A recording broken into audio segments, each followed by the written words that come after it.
When Tykes were bold by Hamish Common.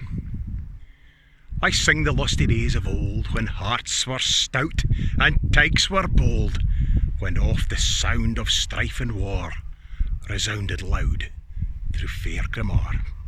'Twas morn, the sun rose bright o'er Laidlick hill, and put to flight the mist that lay along the How, and clung to Morven's noble brow. And then gleamed in purple dark Goblin, and then shone like blemished gold Mount Clean,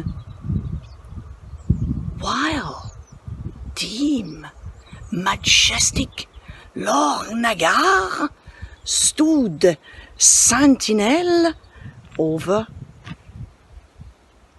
wide Comar.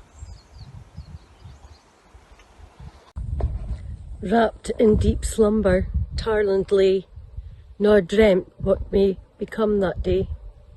For Tarland Tykes were roch and bold, in 1824, we're told.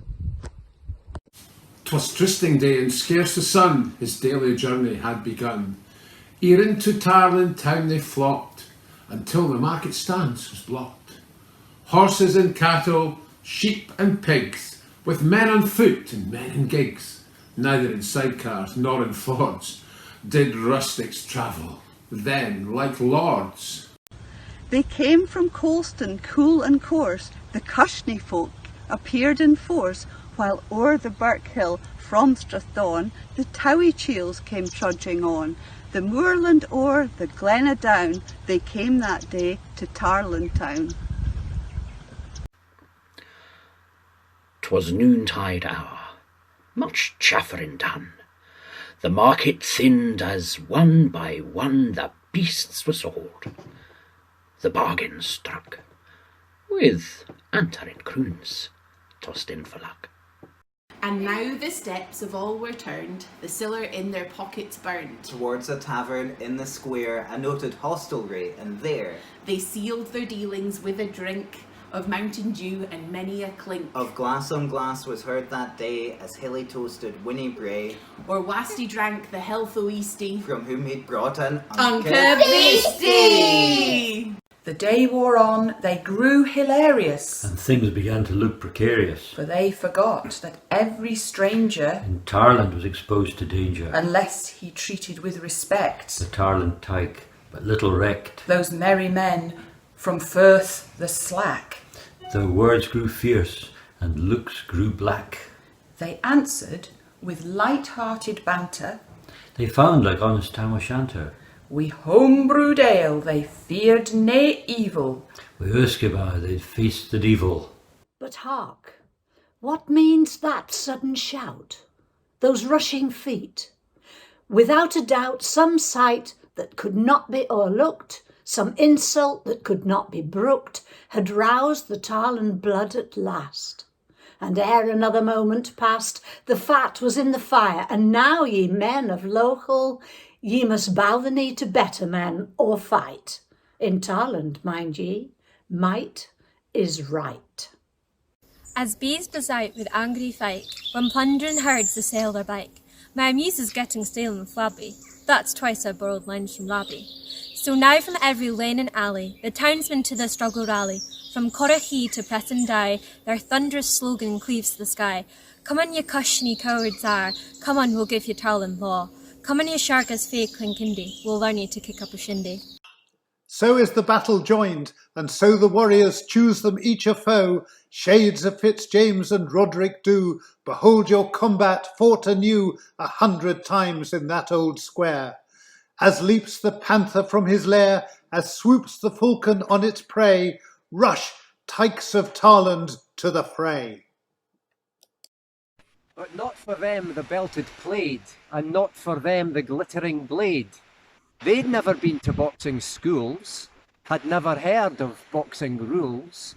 True to their name, they only fought for love of fighting, and the padded glove they scorned as a rejected toy, unworthy any manly ploy. They varying fortunes know that day my feeble muse may not portray with vigour due to our vain to try. 'Tis theme for better bard than I. At first, outnumbered 2 to 1, the Tarland lads were fain to run. To gain a moment's breathing space, they sought their old strategic base. The back burn was the rendezvous. They leapt its breadth or waded through. Upon the further side they rallied, then fiercely forth once more they sallied. With one wild plunge across they go, with one wild rush they reach the foe. I wot there was no waiting there, they hurled them back into the square. With big Jock Forbes at their head, the Tarland Tykes were nobly led. Along the line his signal ran, and Tarland expects that every man this day will do his bounded duty, and fight for Tarland, home and beauty. Once more the Tarland cry is loud, once more they taunt the angry crowd, with sticks and stones and clods and divots, with bottlenecks and rusty rivets. They broke the enemy's morale and sent them flying, one and all. In hot pursuit, the Tykes set out. The fight becomes an utter rout. In less time than it takes to tell, they drive the enemy pell-mell. From out the square, then up the hill, they chase them far with right good will. At Muirton Croft, the Lochel band resolved to make their desperate stand, but reckoned they without their hosts, who tore up Muirton's paling posts, and wielding them as did of yore their wild forebears, the broad claymore, rained right and left their hefty blows, as once again their slogan rose. And in a trice the foes were scattered, beaten, bleeding, bruised and battered. The Lochel men turned tails and fled, with vows of vengeance in their head. Of him who curse him first dared to beard the Tykes in his kail-yard. So ends my tale of olden days. But still at many a fireside blaze, in Tarland town this tale is told of those brave times when Tykes were bold.